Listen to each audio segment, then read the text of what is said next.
Natijnoyning sirini qarang, bugun ochamiz. Natijnoy originali ochilib yopiladi. Qarab turing. Mana haqiqiy original ochilib yopiladi. Sifatsizlari arzon bo'ladi. Arzoniga ko'proq uchasizlar-ku, uni ochib yopib bo'lmaydi. Xo'sh, biz nima sababdan ochdik? Buni sababi ana bu yerdan lustra joyi bor edi. Pad lustra joylarini noto'g'ri aytib qo'ygan ekanlar. Uyning egalari, o'zlari, magazin egasi.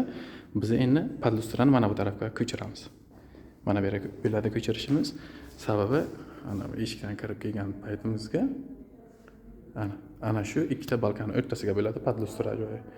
Biza noto'g'ri aytib qo'yganligi sababli ana bu yerdan teshilgan. Endi bu magazinning o'zlari, egalari aytganlar, noto'g'ri bo'lib, endi bu tarafga olamiz. Haqiqiy Natijnoy ochilib yopiladi. E'tiborli bo'linglar. 10 ming so'm, 15 ming so'mga uchmanglar. 10 ming so'm, 15 ming so'mga uchib ana shu ochilib yopilishlar masalasi bo'lmaydi u narsa. Ochilib yopilmaydi, tamom. U bir martalik adnaraziga o'xshaydi. Haqiqiy originallari bemalol ochib yopib bilasizlar. Shundan farqlab olib bilasizlar. Natijnoyni kelgan payti ham ochib yopib bo'ladimi? Shuni so'ranglar. Natijnoychidan. Hammalaringizga rahmat, sog' bo'linglar.